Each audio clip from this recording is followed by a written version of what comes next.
Bueno, vamos a hablar hoy, no quiero hablaros del diagnóstico de la demencia, mencionaremos un poco pequeños aspectos del diagnóstico de una demencia o de una pérdida de memoria, mencionaremos pequeños aspectos del tratamiento, pero la charla va en relación a cómo debemos actuar y tratar como compañeros, como familiares, como cuidadores, a un paciente con demencia y cómo debe actuar ese cuidador y cómo debe actuar el neurólogo.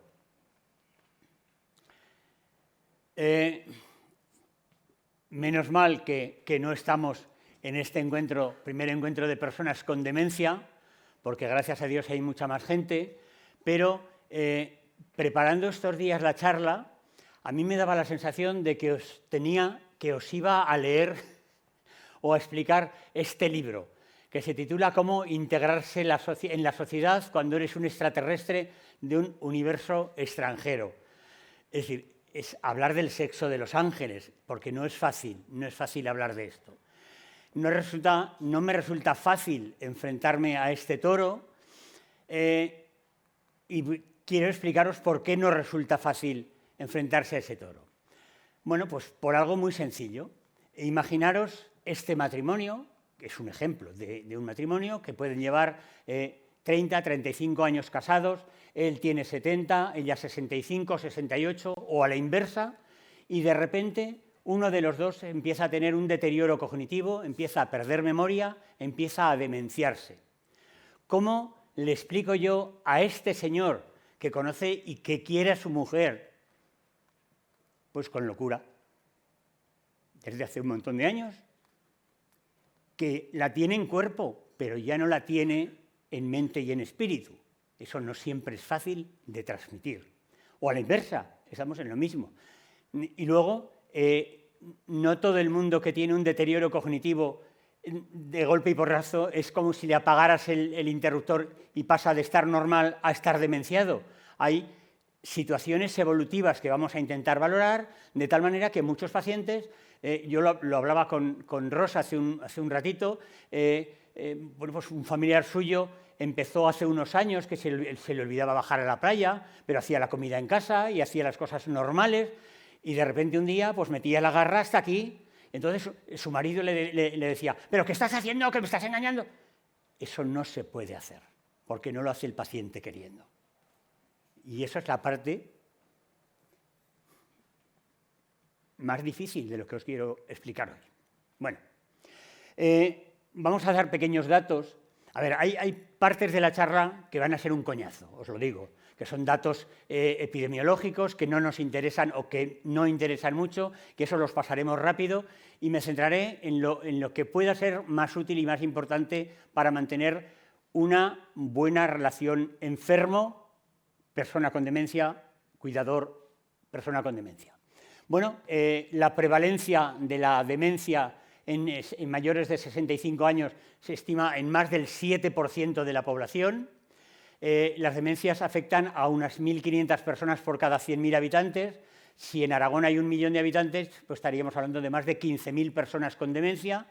Y se calcula que cada persona con demencia tiene un entorno social que varía entre las 3.000, 4.000 a 6.000 personas.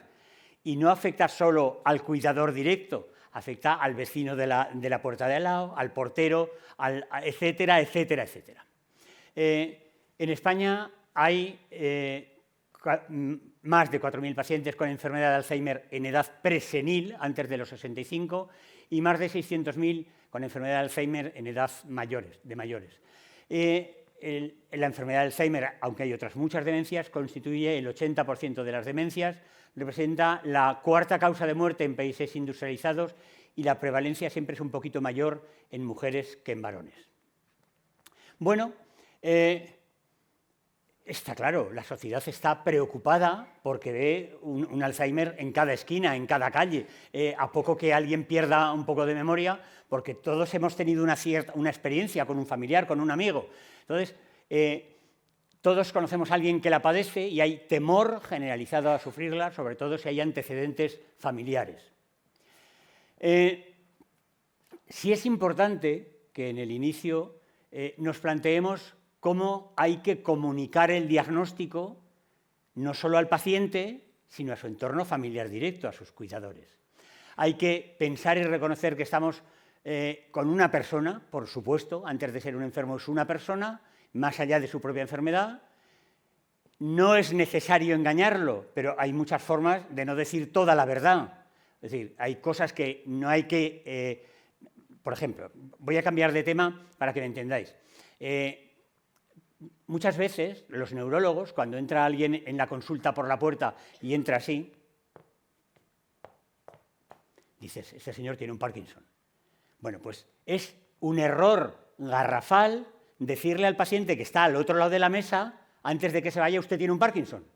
¿Por qué? Porque todavía faltan criterios diagnósticos para confirmar el diagnóstico de enfermedad de Parkinson. Por lo tanto, no es necesario decirle, usted tiene una demencia.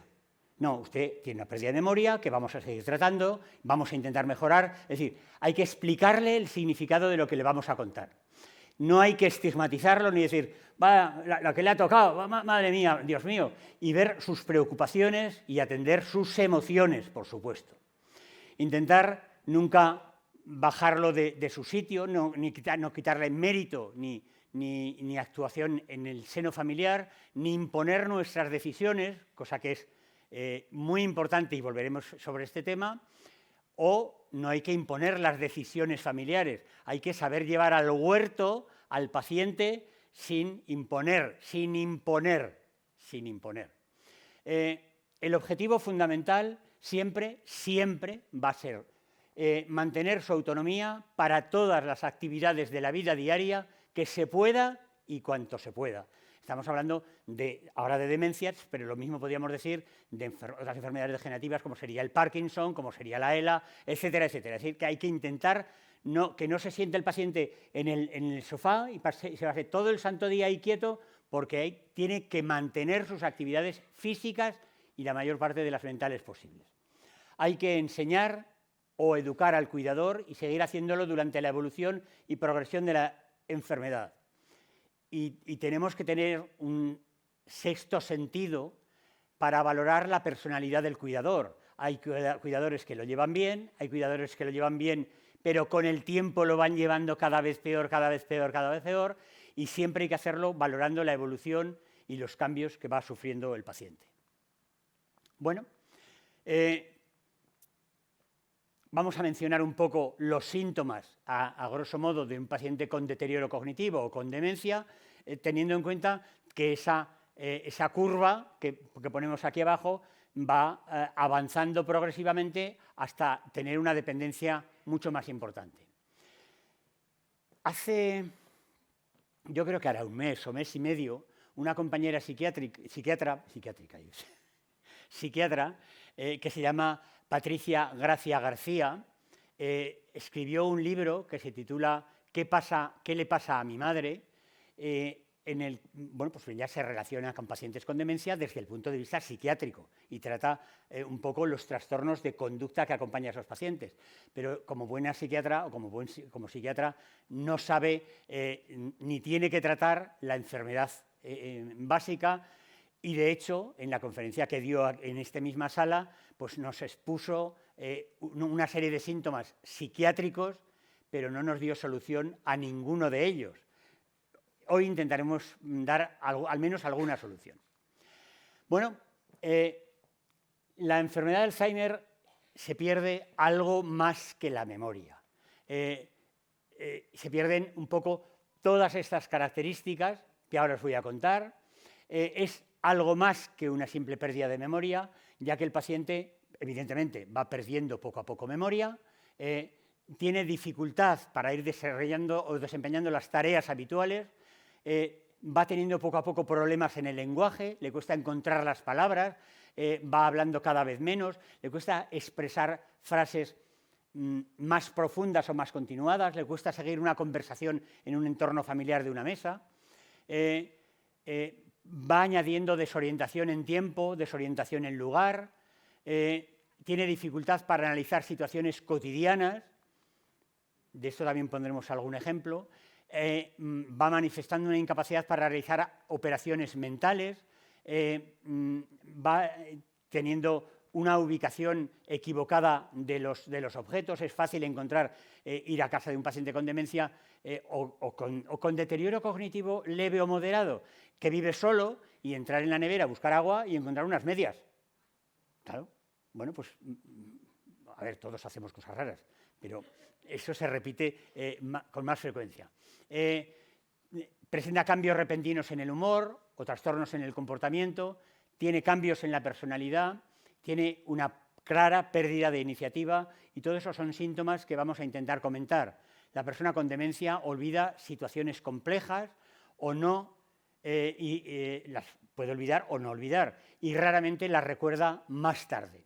Quiero decir, en una comida familiar donde está el paciente con demencia o con deterioro cognitivo y 3 hijos, y las mujeres de los 3 hijos y 2 nietos, y uno de ellos dice: ¡ay, mi hijo ha suspendido todas las asignaturas! ¡Ah! Y se manifiesta una situación de tristeza en toda la mesa.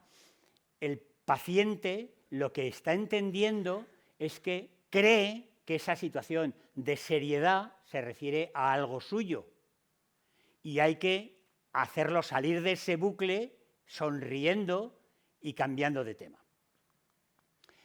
Bueno, el problema es que todo eso que hemos dicho anteriormente no sigue ningún orden cronológico. Es variable, es en cada paciente diferente, y al principio es cambiante incluso cada día.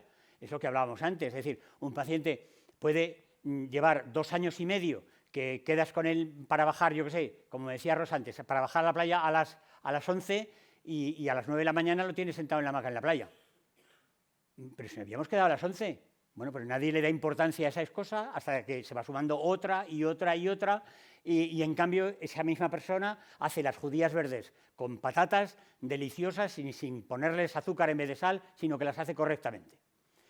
El hecho es que todas estas características van evolucionando y se hacen cada vez más permanentes.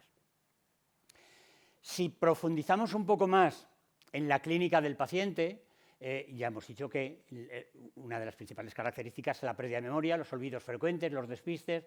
Puede haber desorientación temporal y espacial, no recuerdan la edad o la fecha de nacimiento, hay bloqueos en la elaboración de frases, se queda cortado porque no sabe esbozar una contestación. Yo qué sé, ha ganado el Zaragoza y se ha librado de la segunda división. ¡Ay, qué bonito, qué bonito, qué bonito! En vez de decir, qué bien, que no hemos bajado a segunda división. A eso me refiero cuando hay bloqueos sintácticos y menor vocabulario. Hay un cambio en el tipo de lenguaje, utiliza cada vez frases más cortas, hay alteración en la ejecución de pequeñas tareas, es frecuente que se manifieste depresión y ansiedad, no retiene nueva información, se siente frágil. El paciente que empieza con un deterioro cognitivo, os vuelvo a repetir, no se le apaga el interruptor por la mañana y se hace demente, va empeorando de forma progresiva, os repito, ¿no? Hay una pérdida de las referencias espaciales y temporales, puede haber cambios de humor, de comportamiento, vagabundeo, todo esto lo vamos a mencionar ahora, y cambio del ritmo vigilia-sueño o ideación delirante. Si vamos empeorando, si el tiempo va pasando, pues la alteración de memoria va siendo cada vez más importante, pierde memoria reciente, no se acuerda lo que ha hecho hace 3 minutos, hay una desorientación global, con errores en la evocación del pasado, ya no solo hay dificultades en la expresión, sino en la escritura, que es lo que llamamos una agrafia, no, negación del grafismo, no escribe adecuadamente, tiene muchas veces ideas perseverantes, repetitivas. Aquí, ¿dónde estoy? Me quiero ir a mi casa, me quiero ir a mi casa, me quiero ir a mi casa, me quiero ir a mi casa. Bueno, eso es una perseveración. Pero papá, que estás en casa, que me quiero ir a mi casa, que me quiero ir a mi casa. Vale. Trastorno en el reconocimiento de familiares, confusión, labilidad emocional, puede aparecer incontinencia urinaria. Por supuesto que todo eso conlleva una incapacidad para realizar actividades de la vida diaria. Otra característica importante es el abandono de los hábitos de limpieza. Hay que empujarle a que se lave los dientes, a que se peine, a que se duche, etcétera, etcétera. El vagabundeo, el caminar sin ningún motivo por las habitaciones o por el salón, o el salir a la calle y que quiero andar más, pues durante horas, y conforme va empeorando puede haber caídas o tendencia incluso a desvestirse.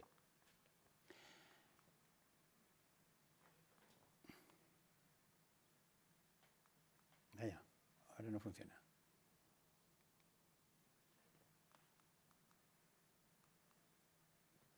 No soy yo, ¿eh?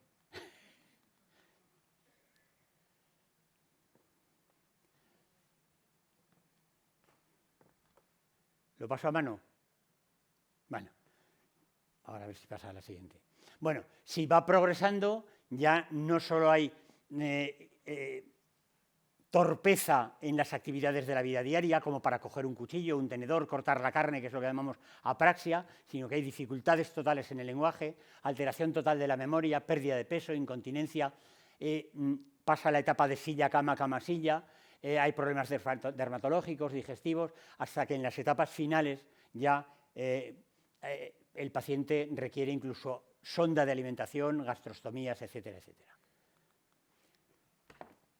Vale. Aquí voy a hacer un inciso porque quiero hablar de los ingresos hospitalarios. Os asombraría saber, claro, uno va a urgencias cuando tiene una urgencia. Bueno, antes iba a urgencias cuando tenía una urgencia, ahora vas cuando se te ha caído una uña, cuando te ha picado un mosquito, etcétera, etcétera. Pero bueno, vamos a suponer que el paciente tiene un motivo para ir a urgencias porque le duele la tripa, porque tiene fiebre y de repente entra en un hospital. Entonces, los pacientes que ingresan en el hospital con demencia sin que nadie lo sepa, ese nadie incluye a los propios profesionales que lo van a atender en la urgencia. El 70% de los casos de deterioro cognitivo y más del 50% de las demencias no están documentadas todavía en la historia clínica. Eso dificulta el tratamiento de ese paciente que está ingresando con una neumonía o con un ictus o con una apendicitis, etcétera, etcétera. ¿Por qué? Porque el paciente que tiene un deterioro cognitivo no se va a comportar en un ingreso como lo haría en la cama de su dormitorio y se va a sentir extraño, ajeno, en una cama rara, que son horrorosas las camas hospitalarias, y en donde no puede dormir bien, y de repente entra la enfermera y le toma la temperatura, y luego le dice, levántese Mariano, que va no sé qué, pero que me dejen en paz. Entonces el paciente se vuelve agresivo, cambia, etcétera, etcétera. Entonces, ¿cómo podríamos revertir esta situación? Existen test, pruebas de detección precoz del deterioro cognitivo que cuesta 15 minutos pasar, menos de 15 minutos, si el paciente está atento, y podríamos detectar entre el 30 al 98% de los casos de deterioro cognitivo. Con lo cual, ese paciente que ha ingresado en el hospital por una apendicitis o por una neumonía, entra con el diagnóstico, y se le hace el diagnóstico de apendicitis o de neumonía, pero el tratamiento va a ser distinto que el que se le daría si tuviera un nivel cognitivo adecuado. Claro, ¿por qué es importante? Pues porque un diagnóstico temprano mejora el manejo hospitalario, permite ajustar la planificación al alta y los objetivos de tratamiento. Es como, yo, al pensar en esto, yo decía, ¿nos podemos imaginar un hospital sin aparatos de tensión o sin termómetros? Es imposible. ¿Por qué? Porque ¿por qué no aceptamos no conocer el estado cognitivo de nuestros mayores hospitalarios? Todo paciente que tiene un deterioro cognitivo, que ingresa en el hospital por cualquier motivo, lo tratamos mal, lo tratamos mal. Yo recuerdo,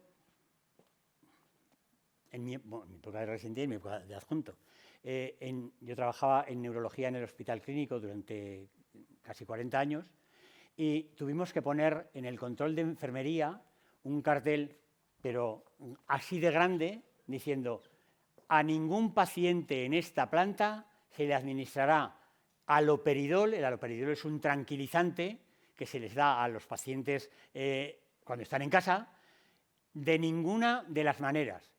Está completamente prohibido administrar aloperidol.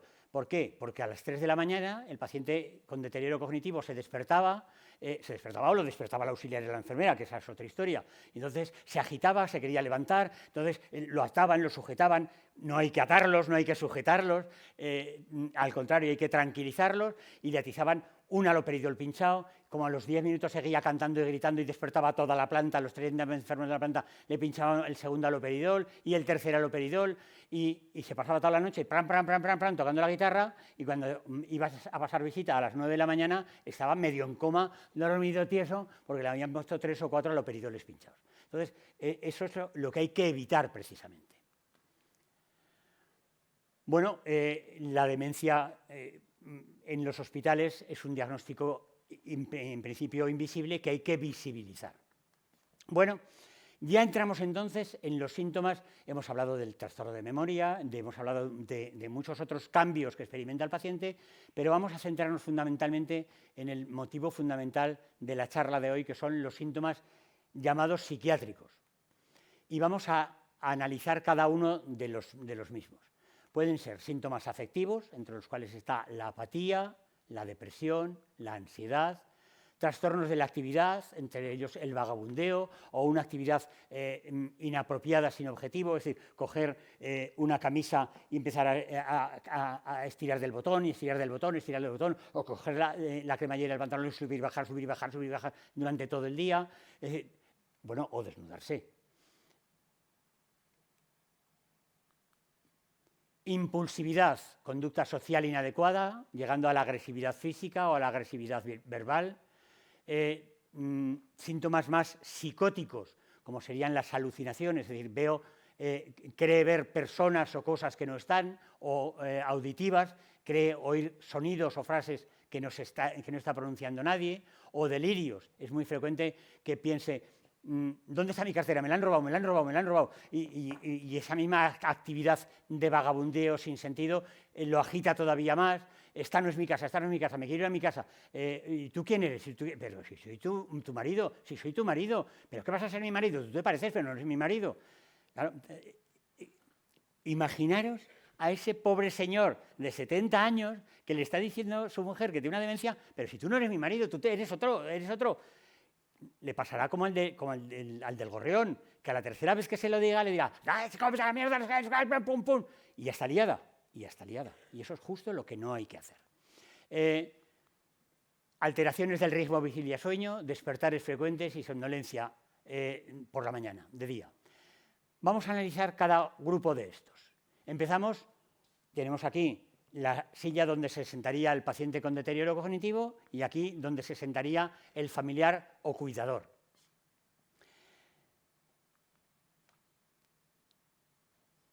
Este es el inicio de la presentación. Y entonces vamos a empezar hablando de los trastornos afectivos, la apatía. Yo hago de persona con demencia y puedo estar así minutos, horas, sin menearme. Ahora analizaremos el porqué. Pero la cuidadora que se sienta aquí, en este caso, dice, doctor, se pasa el día sentado sin hacer nada y no me explico la razón. Con toda seguridad, aquí aparece entonces el médico y lo intenta explicar, que no siempre es tan fácil, ese paciente ya sabe que tiene pequeños fallos de memoria, que no habla con la fluidez habitual, que se equivoca en determinadas ocasiones y está apático deprimido o indiferente, pensando en que algo claro le está pasando. Y eso merece la pena tratarlo. Dentro de los trastornos afectivos estaría la ansiedad. Fijaros lo que dice la cuidadora. Cada vez que le digo algo, se pone nerviosísimo y nunca había sido así. Claro, si el paciente está así y le dice la esposa, he puesto la esposa como podía haber puesto el esposo, no hay... pero chico, muévete de una vez que llevas ahí todo el día sentado. Esa es la forma de no decirlo nunca jamás. Pero es la forma en la que cualquier humano tiende a decirlo. Y la diferencia es tan clara como decirle, Manolo, venga, ven conmigo, anda, ven que quiero que vengas conmigo a la cocina, que te he comprado un flan nuevo o un zumo de naranja que quiero que probemos los dos juntos. Venga, levántate, con una sonrisa de oreja a oreja. Y de esa manera el paciente sale de esa situación de apatía, al menos momentáneamente, y no tiene ansiedad. Y tiene ansiedad porque sabe que pierde memoria, que pierde capacidad de razonamiento y que pierde capacidad de lenguaje.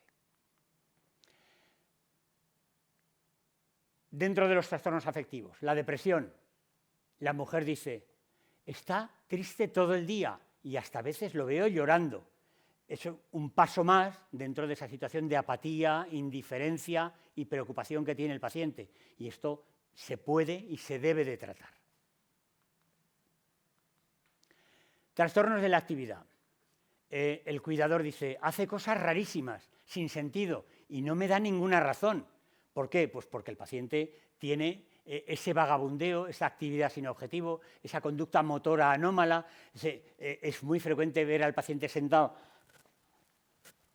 sin hacer nada, o sea, ni tan siquiera se desabrocha el botón. Entonces, claro, el que está 1 hora, 2 horas, 3 horas mirándolo sin parar, tiene la tentación de decirle, Manolo, estate quieto, cosa que no hay que hacer. Vale. Actividad inapropiada o incluso desinhibición. Bueno, pues esto sería una forma de vagabundeo y esto sería una actividad inapropiada que es relativamente frecuente. Impulsividad o conducta social inadecuada. Dice la esposa, y vuelvo a pediros perdón porque ahí podría haber puesto el esposo y una paciente afecta. Casi siempre se muestra impulsivo cuando le digo, estate quieto y no hagas esto o no hagas lo otro. Porque hay 2 maneras de decirle, estate quieto. Una es, estate quieto. Y otra es, cariño, estate quieto, por favor. O ven, vamos a hacer una vuelta hasta el balcón. Es un toro difícil de torear. Estaréis conmigo, ¿no?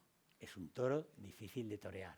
Entonces, esa impulsividad, pues imaginaros que de repente el paciente le da por despelotarse y se desnuda y se baja a la calle desnudo. Hay 2 opciones.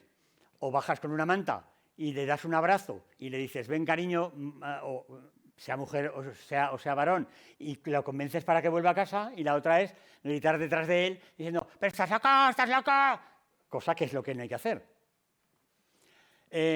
Fijaros, el cambio suele tener mucho que ver con la conducta previa del paciente, no siempre. Hay pacientes con mucho carácter, muy móviles, sanos, que después se manifiestan por una total inhibición. Entonces, fíjate, en este caso, el hijo sonrientemente dice, papá, te doy un remedio. Y entonces, el papá no lo entiende y le atiza un zapatazo y le tira la zapatilla. Agresividad física o verbal. En este caso he puesto a una hija como cuidadora familiar y al marido de la hija que dice, no sé cómo evitarle estos disgustos a mi esposa, que es su hija. Bueno, pues no llorando delante del paciente, no llorando, aunque estés disgustada, vuelvo a deciros, es que es muy fácil decirlo y muy difícil hacerlo, pero hay que hacerlo. Tragándose el llanto, tragándose el dolor y sonriendo al paciente, diciéndole, venga, papá, vamos a hacer esto o vamos a hacer lo otro. Esto cuando funciona, porque si no funciona necesitan medicación añadida, que ya llegaremos a ella. O cuando el paciente se equivoca y dice, cosa harto frecuente, que entra en ¿dónde demonios está el baño? O que coge el picaporte y empieza a tirar y está tirando al revés porque la puerta se abre hacia adentro y él le está empujando hacia afuera. Bueno, pues esos errores son frecuentes y producen trastornos con agresividad física o verbal en el paciente. Si damos un paso más en estos trastornos, podemos hablar de síntomas psicóticos, entre los cuales están los delirios o las alucinaciones. Uno de los más frecuentes es el delirio de robo. Alguien me ha quitado la cartera, mi cartera. Entonces hay que cortar ese círculo vicioso en el que se ha metido solo el paciente, llevarlo a otra habitación, enseñarle el balcón, darle una Coca-Cola, lo que sea, ponerle una canción, vamos a bailar juntos. fijaros lo que la paciencia no, el saber estar que tiene que tener el cuidador para hacer esto, pero tiene que ser así. El delirio, esta no es mi casa, el delirio del impostor, el delirio del abandono, estoy solo, o te he visto con otra, te he visto con otra, te he visto con otra. Es un delirio celotípico. Y luego las alucinaciones visuales y auditivas. En general, no hay que tratar farmacológicamente las alucinaciones auditivas o visuales siempre que veamos que no le hacen daño al paciente. ¿Qué quiero decir con esto? No es lo mismo que un paciente con demencia nos diga, Javier, mira, está el niño Jesús en el salón sentado en el sofá, ponle un plato para comer que come con nosotros. Entonces, Javier le dice, sí, papá, no te preocupes, le pongo un plato al niño Jesús que hoy comerá encantadísimo con nosotros. O a decirle, pero qué tontadas estás diciendo, si el niño Jesús no está aquí. Entonces, esa primera alucinación, el niño Jesús no le está haciendo daño psicológico ni físico al paciente, pero si nos dice, pues, ay, que hay un león detrás de la silla que me quiere morder, que me quiere morder. Ante esa situación de angustia hay que poner tratamiento. ¿Entendéis la diferencia, no? ¿Se entiende? Alteraciones del ritmo, vigilia y sueño, que es relativamente frecuente, desde... Aquí he puesto un niño que dice, hijo, dile al abuelo que es su hora del baño, que a ti te lo niega, o que es la hora de ir a la cama. ¿Por qué? Porque el nieto lo dice con más cariño y más afectividad que probablemente el hijo o la hija. Mami, ya es hora de dormir. Fijaros, con una sonrisa de oreja a oreja. Es conveniente poner luces en la habitación para que el paciente, si se levanta a ciegas, no se estampe contra el suelo y encima se nos rompa una cadera o se nos rompa un hueso, etcétera, etcétera. Bueno, por tanto, hemos hecho un repaso de los síntomas psiquiátricos más frecuentes, casi todos hemos comentado, que presenta el paciente con deterioro cognitivo. Vale, por lo tanto, bueno, ya hemos ido aprendiendo alguna cosa. No le debemos poner esta cara ni señalar con el dedo como si fuéramos a disparar con una pistola a nuestro compañero o compañera de vida, nuestro esposo, nuestra madre, nuestro padre que tiene un deterioro cognitivo, porque lo que vamos a encontrar es esto, y nunca una sonrisa. Si vemos a nuestro familiar con demencia que va por la calle así, gritando, con una actividad explosiva inadecuada, que no se nos ocurra hacer esto, sino sonrientemente sacarlo de ese circuito en el que se ha metido y llevarlo a casa. Si un paciente con deterioro cognitivo ve a su hijo o a su hija y al marido discutiendo en casa, lo más fácil es que se aterrorice pensando que se le está echando a él la bronca y que va con él la pelea del matrimonio. No hay que gritar por el mismo motivo y eso es un poco el sentido final que debemos dar nosotros como cuidadores al paciente con deterioro cognitivo, y ahora vamos a hablar de sí y cómo podemos ayudar todavía más con determinados tratamientos. Bueno, no olvidemos, esto es una diapositiva súper heterogénea en la que, bueno, pues aquí hay, hablamos de personalidad, de inteligencia, de emociones, la personalidad musical, la espacial, la memoria matemática, la memoria lógica, todo eso forma parte de la persona que de repente empieza a experimentar cambios en su cerebro, aunque físicamente sea nuestro padre o nuestra madre. ¿Qué aspectos se me ocurre que podemos comentar cuando convivimos con un paciente que tiene un deterioro cognitivo? Bueno, pues hay que valorar qué supervivencia va a tener, cómo afrontar esos años siguientes, cómo va a envejecer. Muchos de los pacientes nos preguntan y nos dicen que están preocupados por la incidencia o por la genética. Hoy por hoy, la enfermedad de Alzheimer no es una enfermedad hereditaria genéticamente, más que en un pequeñísimo y escaso porcentaje de casos. Claro, si pillamos a un paciente en una etapa de pérdida de memoria con pequeñas alteraciones, es decir, si tiene un deterioro cognitivo leve, intentaremos retrasar el avance de la enfermedad, que ahora hablaremos cómo.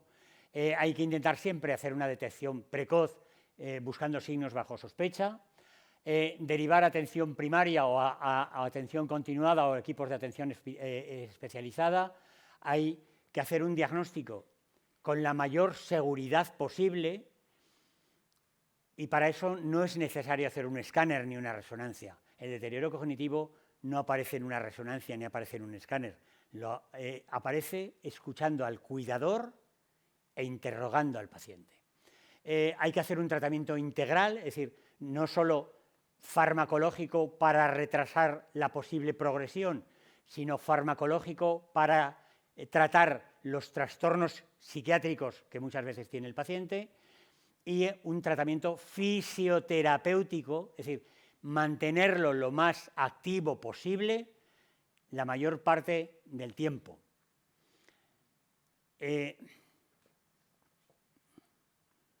A mí me emociona cuando veo conocidos míos que su padre tiene una demencia y que cuando están, por ejemplo, en la playa, pues a pesar de que el padre está más afectado, el hijo se levanta de la hamaca y le da una pala al padre y el hijo coge otra pala y aunque no atine ni a la derecha ni a la izquierda o la tire mal, está haciéndole participar en esa actividad física porque está contribuyendo a retrasar la evolución de la enfermedad. Luego podemos hablar de aspectos éticos y legales, que en España no sé si sirve de mucho, y el final de la vida también lo comentaremos. He puesto los interrogantes en lo de derivación a los equipos de atención especializada en demencia, pero no sé en cuántos sitios hay equipos integrales de atención especializada en demencia. Bueno, ¿quién debe diagnosticar y quién debe de informar a los familiares y al paciente? Diagnostica, pues el que sabe. Diagnostica los equipos de atención primaria, el neurólogo general, si hay unidades de memoria en el hospital, la unidad de memoria, si hay unidades de demencia, los neurólogos de la unidad de demencia. ¿Y quién informa? Siempre los profesionales de atención primaria o de atención especializada. Lo correcto sería que hubiera equipos multidisciplinares que al estudiar al paciente lo viera el neurólogo, experto en demencias, el rehabilitador, el fisioterapeuta, a veces el psiquiatra si fuera necesario, pero no siempre esos equipos multidisciplinares son existentes. Es necesario siempre hablar de las asociaciones de enfermos de Alzheimer porque hacen una labor impresionante en todos los aspectos, familiar y socialmente hablando con estos pacientes, y esto es una especie de entelequia porque lo hemos intentado hacer muchas veces, pero juntar un foro de pacientes con demencia para que ellos mismos se hablen y se cuenten sus problemas, aunque vayan con el cuidador, no siempre es posible. Siempre es necesario establecer un programa de información y formación, con información básica, continuada, actualizada, información personalizada o información grupal, ampliar conocimientos sobre el deterioro cognitivo y la demencia. Es importante que enseñemos al cuidador y a la familia lo más posible sobre por qué estamos utilizando un tratamiento, por qué estamos utilizando otro, cómo está evolucionando, teniendo en cuenta que no tenemos una bola de cristal para anticipar el futuro, ni una varita de Harry Potter para frenarlo, y eso hay que saberlo.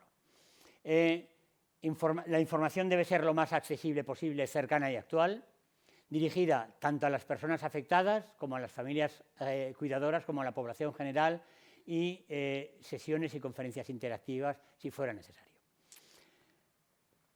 Hay dos diapositivas, una de diagnóstico, que la pongo pues un poco por completar esta parte, pero os repito, el diagnóstico de sospecha siempre es cognitivo, conductual y valorando la capacidad intelectual del paciente. El escáner y la resonancia, bueno, ahí están, pero os aseguro que hay más pacientes con atrofia cerebral leve vista en el escáner porque tienen 70 años o 75 y no tienen nada de demencia, a que un paciente que tiene muchísima demencia y tiene un escáner o una resonancia rigurosamente normales. Por tanto, claro, lógicamente una resonancia o un escáner nos sirve para saber si el paciente tiene un tumor en el lóbulo frontal que está causando sintomatología parecida, pero no nos da el diagnóstico. ¿Me entendéis eso, verdad? En los centros más especializados... Ay, perdón, disculparme. Sí que es importante porque nos ayuda muchas veces en el diagnóstico. La vitamina B12, el ácido fólico y la hormona tiroidea intervienen en la capa de cinta aislante que envuelve a los nervios para que no se cortocircuiten. Entonces hay muchos pacientes que tienen problemas de estómago, que absorben de la comida, aunque coman sanísimamente, absorben mal la vitamina B12 y el ácido fólico, y esa menor absorción da una menor cantidad de vitamina B12 en el cerebro del paciente y va pelando los nervios. Y en este caso el paciente mejora porque no tiene una demencia, tiene un deterioro cognitivo por déficit de vitamina B12 y ácido fólico. Eso hay que hacerlo siempre para excluir otros diagnósticos. En este caso, que sería curativo. Bueno, pues está muy de moda hacer el estudio genético de la ApoE, pero no nos saca de ninguna duda. Está muy de moda hacer un estudio del líquido cefalorraquídeo, de tal manera que ahora en muchos centros, hasta que no le dan un pinchazo en la espalda al paciente y le hacen un estudio de líquido cefalorraquídeo, parece que no saben hacer el diagnóstico, cuando no nos sirve más que como un pequeño apoyo más al diagnóstico clínico que ya hemos hecho. Y una imagen funcional de PET y SPECT, 3/4 de lo mismo. Vale. ¿Cómo debe ser la información que le demos al paciente y a la familia? Bueno, pues el contenido de esa información, hablar de las quejas de memoria, del deterioro cognitivo ligero, de la demencia en las distintas fases, de sus manifestaciones clínicas, del mecanismo que subyace en esta patología clínica. Sabéis que, sabemos ahora ya que en el cerebro del paciente con deterioro cognitivo se acumula una sustancia, una proteína anormal que se llama tau, y esa proteína se mete dentro de las neuronas y las va matando. Entonces, si encontráramos un fármaco que eliminara o impidiera la formación de tau, probablemente frenaríamos la evolución del deterioro cognitivo. También volveremos a hablar de esto ahora. Hay que hablar a la familia de los beneficios que se persiguen, de los efectos adversos que muchas veces pueden aparecer, de los aspectos sociales, de los recursos que podemos darles o pueden darle las asociaciones, el plan de seguimiento, de evaluación y la modificación de las diferentes pautas de tratamiento. ¿Y qué características debe tener la información que nosotros demos? Pues, por supuesto, debe ser lo más clara posible, lo más concisa y lo más comprensible, actualizada, con expectativas reales, porque no vamos a curar al paciente con demencia, vamos a intentar siempre retrasar la progresión o la evolución. El paciente y la familia tienen que entender el plan de tratamiento, debemos plantearles una serie de recomendaciones, intentar solucionar sus dudas, sus miedos, sus incertezas, favorecer siempre una buena calidad de vida conviviendo con la enfermedad y adaptarse en cada fase y, por supuesto, desde hace, yo creo que más de 5 o 6 años, intentamos cuidar al cuidador. Bueno, una buena información es siempre un pilar de tratamiento y debe ser el primer objetivo. No siempre, por eso he puesto esa interrogante, no siempre esas características se cumplen en todos los hospitales, pero bueno, debemos intentarlo, y estamos dando vueltas siempre a la evidencia científica que tenemos, analizar esa evidencia científica, dar recomendaciones y ayudar, en definitiva, al paciente y a la familia. Vale. 2 diapositivas para hablar de tratamiento. Fijaros, en estos momentos, como fármacos para frenar la progresión de la enfermedad, hay 4: ribastigmina, donepecilo, galantamina y memantina, que se pueden utilizar individualmente o de dos en dos, en función de las necesidades del paciente. Siempre asociando a estos fármacos una alimentación y una dieta correcta, una continua actividad física y mental mientras se pueda, una estimulación social continuada y una estimulación cognitiva continuada. Vale. Ahora viene la última parte. Aparecen los milagros, o los teóricos milagros. Hay en estos momentos en el mundo 3 fármacos que son el aducanumab, el lecanemab y el donanemab, que son fármacos que serían como vacunas que se le dan al paciente para intentar que se inhiba o elimine la proteína tau. ¿Dónde está el problema? Porque, claro, esto anunciado es una maravilla, es como un milagro. Bueno, pues el problema está en que ninguno de los 3 laboratorios farmacéuticos que los fabrican tiene un número suficiente de enfermos estudiados para avalar la recomendación de utilizarlos. ¿Todos ellos tienen efectos secundarios? Todos ellos tienen efectos secundarios. Y, por ejemplo, en los 2 últimos, que son carísimos de la repera, carísimos, hay peleas entre los laboratorios y los diferentes gobiernos para ahora los autorizo, ahora los quito, ahora los autorizo, ahora los quito. Entonces, pero sin ninguna duda los tiros van por este tipo de fármacos, que llegarán. Vale. Esto en lo que se refiere al tratamiento de la progresividad de la demencia. Pero hay otros tipos de tratamientos. Por supuesto, si el paciente está ansioso, no hay ninguna duda en ninguna parte del mundo de que hay que utilizar ansiolíticos. Ansiolíticos son tranquilizantes, benzodiazepinas, como el Transilium, como el Orfidal, como el diazepam, como el lorazepam. Pero lo que no hay que hacer es darle una tortilla de orfidales o una tortilla de lorazepanes diariamente al paciente para que esté tranquilo, porque todos esos fármacos tranquilizantes frenan la actividad cerebral y no nos interesa que el paciente esté dormido, sino que esté lo más tranquilo y menos ansioso posible. Si el paciente está apático o deprimido, en todo el mundo se recomiendan antidepresivos. En tiempos de María Cristina se utilizaba la amitriptilina, el triptizol, que muchos lo conoceréis, pero desde entonces han aparecido y siguen apareciendo nuevos fármacos antidepresivos que no tienen prácticamente efectos secundarios y que podemos utilizarlos pues, para mejorar esa apatía. Digo para mejorar, no para quitar totalmente la situación depresiva, porque siguen necesitando de nuestra ayuda para moverlos, para salir, para actuar, etcétera, etcétera. Por tanto, ansiolíticos se pueden utilizar y hay que enseñarle al paciente o al cuidador cómo utilizarlos y en qué momento. Antidepresivos se deben y se pueden utilizar. Y ahora vamos a la parte que más me duele, el tratamiento de los trastornos de comportamiento. Hace un mes,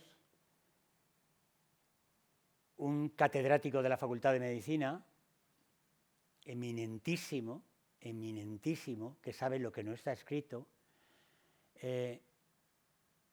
me trajo a que viera a su esposa que tiene una demencia.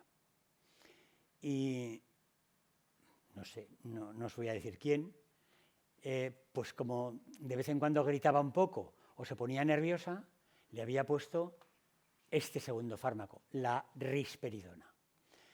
Entonces, os he puesto el nombre del fármaco y el nombre comercial por si alguno de vosotros, entre vuestros familiares, reconocéis a alguien que esté tomando o gotas de alosperidol, o comprimidos de risperdal, o comprimidos de largactil, o de orap, o de celdox, o de arenvil, o de abilify, o de ansium o dogmatil. Porque todos estos están rigurosísimamente prohibidos, porque sedan tanto al paciente que le matan las neuronas fabricantes de dopamina y los dejan tiesos como maderos, parkinsonizados. Entonces, estos trastornos del comportamiento nunca se tratan con todos estos que estoy tachando ahora, porque solo nos quedan dos útiles que se llaman o quetiapina o clozapina. Y dentro de esos dos útiles, que son la quetiapina, nombre comercial Seroquel, y la clozapina, nombre comercial Leponex, preferimos utilizar la quetiapina porque es más fácilmente manejable. La clozapina es igual de útil y no produce efectos secundarios, pero no produce efectos secundarios parkinsonizantes, pero baja la cifra de glóbulos rojos, de glóbulos blancos, y produce una anemia importante que hace que el paciente requiera análisis periódicos para ver si le están bajando los glóbulos rojos y los glóbulos blancos. Entonces, a igual utilidad, el que tiene menos efectos secundarios es la quetiapina. Nunca, jamás permitamos que un paciente con demencia y trastornos de comportamiento reciba ninguno de estos fármacos de la lista. Nunca. Y podéis decirle al médico de cabecera o al Sunsun Corda, nos ha dicho el doctor López del Val que le quite usted eso. Sin problema. Vale. Bueno, pensar que el paciente con deterioro cognitivo no toma solo antidepresivos o ansiolíticos o trastornos o fármacos para mejorar el trastorno de comportamiento, también toma el fármaco para intentar retrasar la evolución de la enfermedad. Muchos de ellos son diabéticos o son hipertensos o son hipercolesterolémicos. Por lo tanto, se mezcla una tortilla de pastillas que tenemos que intentar controlar para valorar en un lado de la balanza si nos hacen un efecto beneficioso suficiente o si nos crean muchos efectos secundarios. Bueno, esto es un poco rizar el rizo porque es el hexágono en el que está el enfermo, la familia y el entorno, y cómo tiene que ser el tratamiento, que tiene que ser colectivo, global, preventivo o modificador en función de la evolución, integral en lo cognitivo, en lo conductual, en lo funcional y en lo físico. Insisto es que es tan importante el trabajo mental y físico como un correcto tratamiento farmacológico. Multidisciplinar, continuado y colectivo.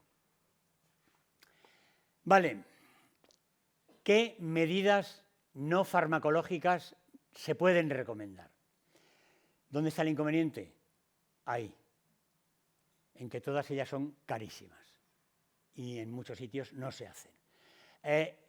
La rehabilitación cognitiva, a ver, si mi padre o mi madre, que tiene una demencia, con todo el cariño del mundo y el bien hacer que hace la Asociación de Enfermos de Alzheimer de Zaragoza, y lo llevo a clase o la llevo a clase 3 días a la semana a compartir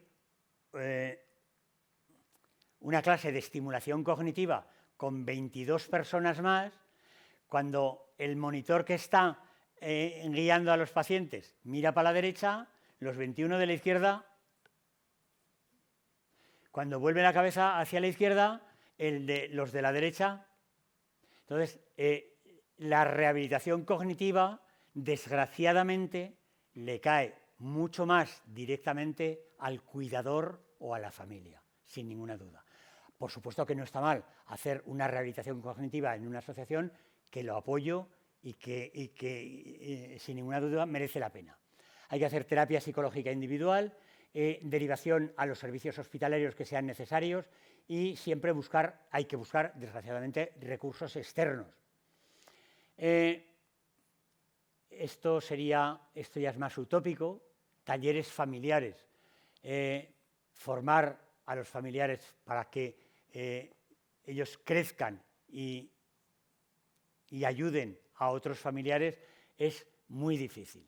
Dotar de recursos personales a los familiares en estos momentos. Ayer vi a un ZUE, ¿sabéis quién es un ZUE? Un portero de fútbol que tiene una ELA.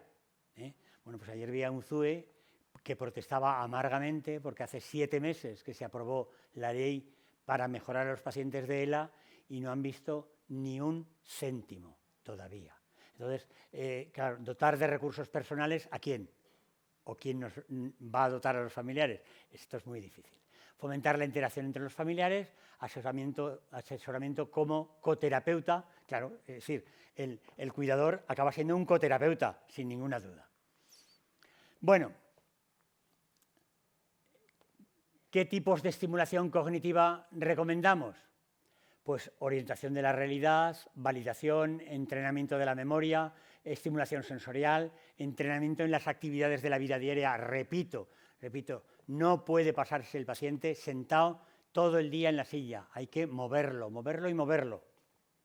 Uy, ya veo a la señorita del micro. Ya acabo, no os preocupéis. Recomendables la estimulación cognitiva en pacientes con deterioro cognitivo leve o moderado para mantener siempre la función cognitiva, la funcionalidad y la calidad de vida. Las intervenciones cognitivas individuales son mucho más útiles, sin ninguna duda. Programas de intervención sobre las actividades de la vida diaria mejoran la funcionalidad, disminuyen la sobrecarga del cuidador. Los programas de actividad física a largo plazo son eficaces para mantener la funcionalidad de los pacientes con demencia institucionalizados. No os voy a contar nada de la psicomotricidad, es decir, hay que mover al paciente, hay que moverlo, jugar con él, jugar a las palas, que dé patadas a un balón, que corra, que camine, que se mueva, que respire, que se relaje, que disfrute. Eso es lo que hay que hacer. Pero esa tarea, desgraciadamente, siempre cae en el cuidador directo o en los hijos del cuidador directo. Y eso hay que entenderlo. Bueno, estimular, esto es un poco más de lo mismo, que no os voy a dar la paliza. Cuanto más podamos prevenir el futuro, mejor. Prevenir, no tratarlo. Sonreír, importantísimo, y un estilo de vida siempre positivo. No voy a hablar de la alimentación porque hoy día no es como cuando yo vivía en casa de mis padres con mi abuela, que era sota, caballo y rey lo que había. Ahora comemos todos de todo y habitualmente dieta variada y rica. Bueno, no os cuento nada más. Porque el resto, esto es mucha paja, en la que sí que insisto en que hay que incluir siempre a la familia y dar poder a la familia en el proceso terapéutico. Lo de los grupos homogéneos me cuesta mucho. Insistir en que es un grave problema familiar, en que afecta a todos, al paciente, al cuidador principal, a los cuidadores secundarios, a otros miembros de la familia, observadores, apoyos a distancia, y que supone siempre un aumento de obligaciones con disminución o pérdida del tiempo libre, y hay que evitar el aislamiento del paciente.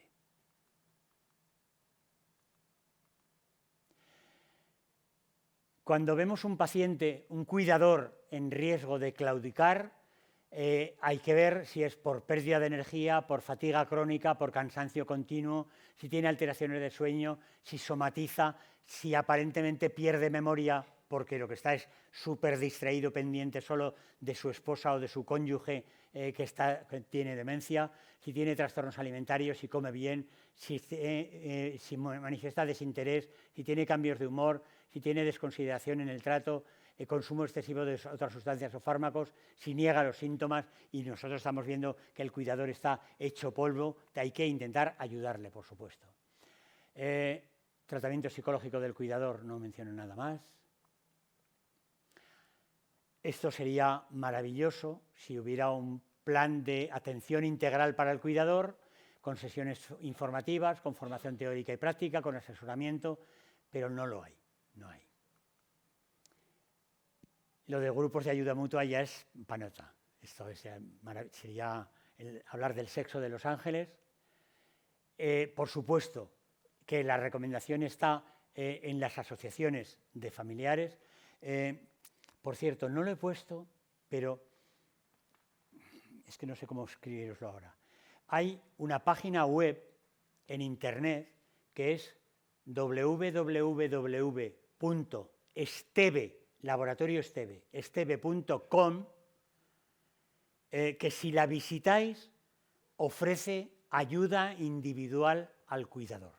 Es una página de un laboratorio farmacéutico que fabrica la ribastigmina, pero que se ha dedicado mucho dinero a ayudar a los familiares. www.esteve.com. Y para entrar, esteve.com/particular. Entráis ahí y se encuentra enseguida. Bueno, esto ya es más sexo de Los Ángeles, más sexo de Los Ángeles.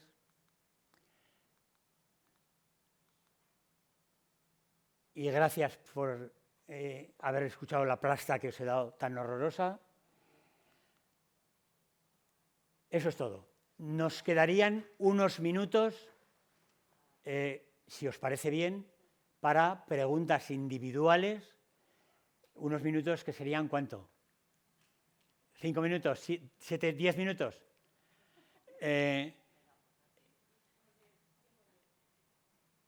Hay una señorita con el micro, dos personas con el micro. El que quiera intentar, por favor, que no sea un problema personal, sino algo genérico, algo que no se ha entendido bien.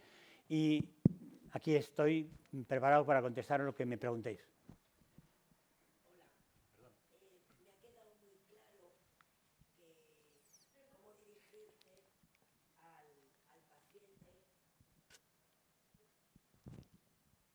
Me ha quedado muy claro cómo dirigirte al paciente, siempre con una sonrisa, con mucha paciencia. Yo tengo una pregunta concreta, tengo curiosidad. Cuando esta persona se está confundiendo, por ejemplo, con tu nombre, te está llamando como tu hermana o por ejemplo, piensa que está en otro sitio, ya, o sea, ¿conviene reconducirles o les dejamos en su error? Da igual, es decir, ¿no? No merece la pena en absoluto, en esa situación ya, que te pases, que te desgastes, aunque pongas una sonrisa de oreja a oreja, estando todo el día diciéndole, papá, que soy yo, papá, que soy yo, papá, que soy yo, papá, que estamos en casa. Déjalo. Sí. Sácalo del bucle, sí, con lo que sea, con un abrazo, con un beso, para que no esté, ay, pero ¿y dónde está mi hija? ¿Y dónde está mi hija? Y estás tú delante. Sí. Y nada más. Muchas gracias.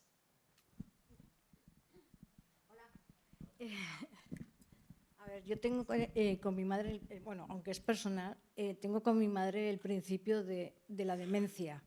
Cuando se está aislando del mundo, además está recuperándose de una operación y todo, entonces no quiere saber nada de nada. O sea, ya no es reconducir. Esto es, además el peso cae sobre mí porque mis hermanos... Dos consejos. Y vivo con ella, además. Primero, implica a tus hermanos, que son tan hijos como tú, implica a tus hermanos, que son tan hijos como tú, y quiérete un poquito más compartiendo tu carga con tus hermanos. Y después, no te canses y recondúcela con la ayuda de tus hermanos. No dejes que el peso caiga solo sobre ti.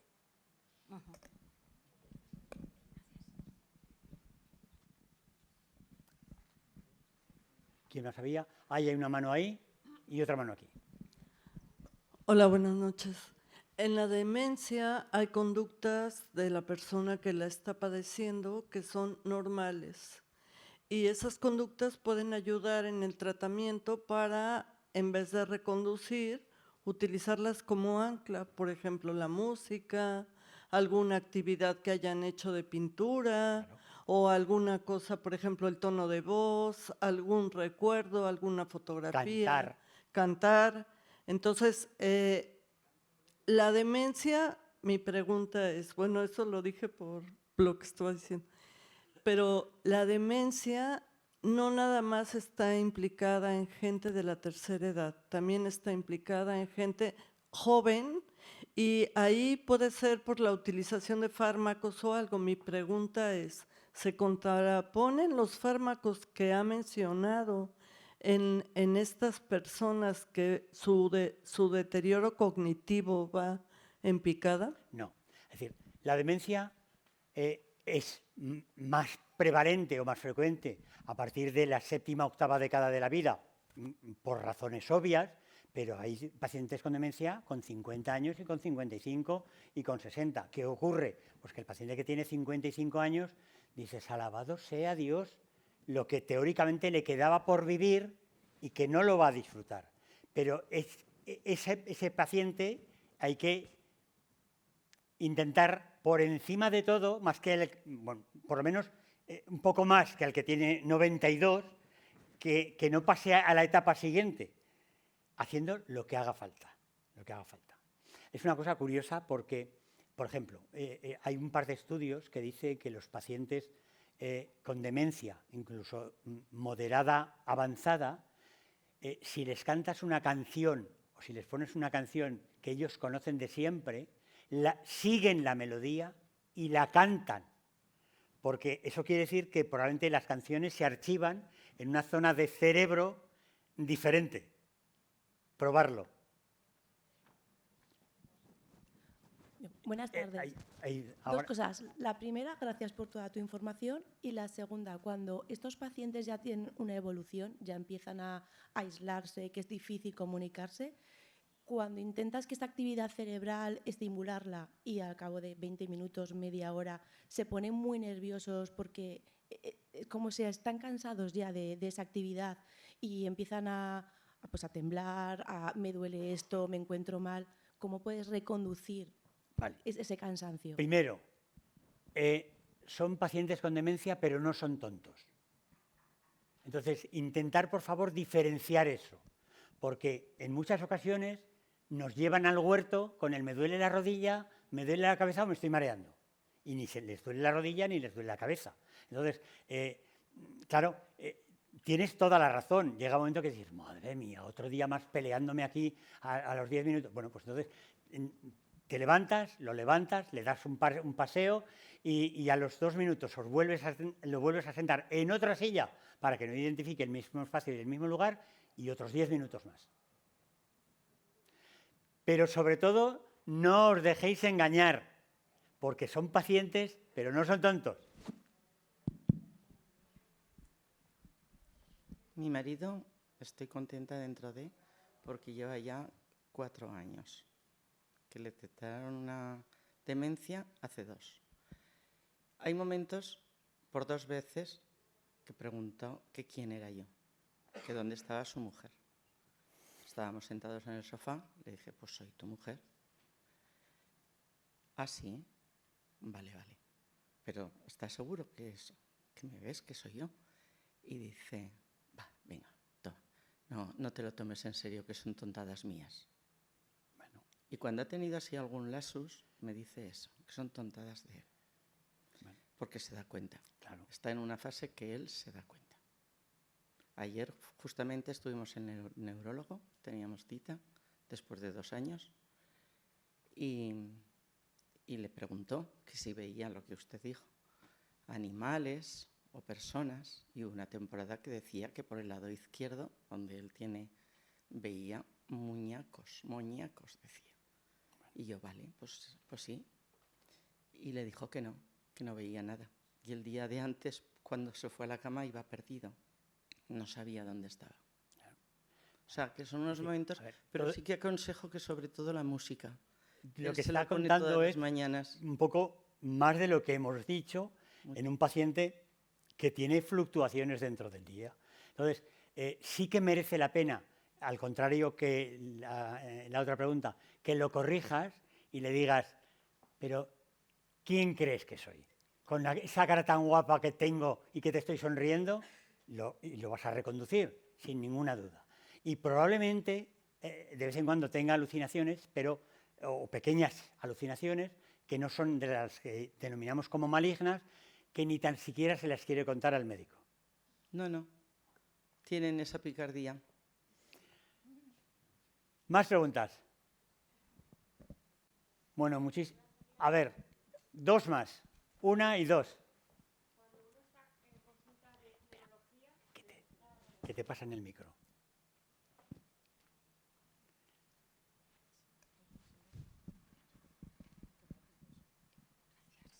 Gracias. Primero, dar las gracias. Una pregunta. En consulta de neurología vas con la persona ascendiente que tienes que está mal y el neurólogo directamente te pregunta todo lo que hace tu madre. Neurólogo. Neurólogo. El neurólogo es el del PIS, ¿eh? ¿Ay, qué he dicho? Urólogo. No, neurólogo. He Ya. dicho. Ah, vale. Que puede ser eso o la geriatra y te pregunta todo y le dices, ¿pero cómo le puedo decir yo a usted? Dice, cuenta. Entonces tienes al paciente al lado, tú estás contando todo, se te empieza a poner nerviosa. O sea, ¿cómo un médico te puede preguntar? Es que no entiendo qué haces. Dices la verdad, entonces la persona se siente totalmente atacada. Claro, no puedes ocultar la información porque vas para que la ayude. Entonces, una situación hiper incómoda que no sé qué es lo correcto. Porque luego le dices al neurólogo, ¿le va a decir usted lo que tiene? No, al paciente nunca se le dice lo que tiene. Se dice que está despistado y digo, pero le estoy contando todo lo que está haciendo. Entonces, es una situación tan incoherente que no sabes el daño que le estás haciendo porque acaba llorando, es un trauma, luego por la calle te monta un pollo, porque es como que te estás inventando todo lo que está pasando. Entonces, no sabes, o sea, es una situación extraña. Vale. Usted A desde el ver, punto de vista médico, estás con un cuidador... refiriendo dos cosas que nosotros mismos, los neurólogos, notamos en muchos compañeros.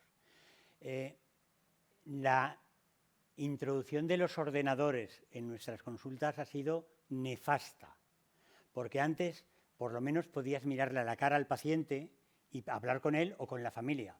Ahora, como mucho, le das al teclado, el que sabe darle al teclado, y de vez en cuando mira y dice, ¿qué tal está usted? Entonces, si eso pasa con tu neurólogo, tienes que decirle, vamos a ver, o antes o después de visitar a mi madre, yo tengo que hablar con usted. Búsquese la vida, hágalo como quiera, pero o antes o después quiero hablar con usted. Porque si me ha dicho el diagnóstico es este, necesito explicarle cómo está realmente mi madre. Punto. Y dice, no, cuenta. Y digo, pero ¿cómo voy a contar si está ella? Cuenta, entonces... Vale, entonces, pues claro, no sé. eso pasa. Cuando eso me pasa a mí, por ejemplo, yo levanto al paciente y le digo a la enfermera, señorita, tómenle la atención a esta señora. Claro, y la despisto 5, 6, 7, 8 minutos. Bueno, pero eso es habilidad del profesional, punto. Pero tiene razón, eso pasa.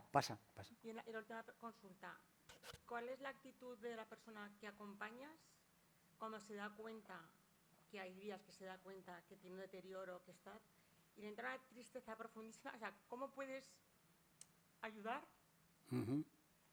para no decir la verdad, pero tampoco mentir? Vale, bueno, pues siendo lista.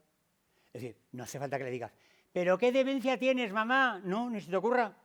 Pero ¿no te das cuenta, mamá, que de vez en cuando te equivocas? Y que cometes errores. Y que me has preguntado 3 veces que dónde está el cuchillo. Eso. Y demostrárselo así. Claro.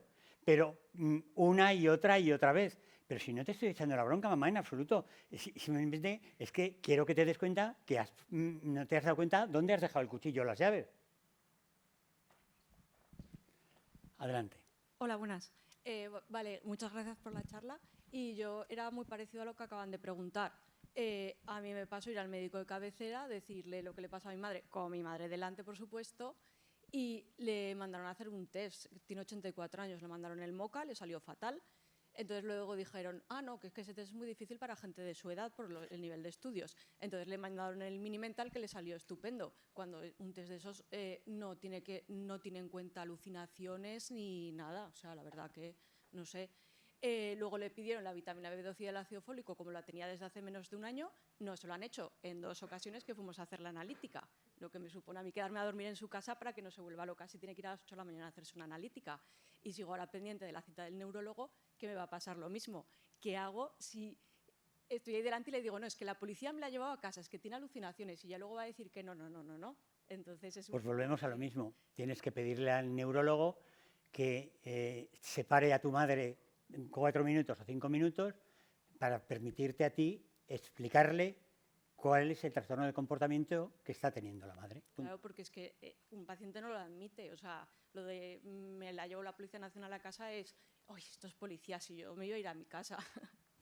Es que es difícil. A mí esto me parece lamentable, lo entiendo perfectísimamente, pero bueno, pues hay que hacerlo así. ¿Cómo me está usted diciendo que yo le tengo que contar delante de mi madre lo que le pasa. No, dígale que a la enfermera que le tome la tensión, claro, así, pero descaradamente, y no enfadados, que le tome la tensión porque quiero tener 3 minutos para hablar solo con usted, punto.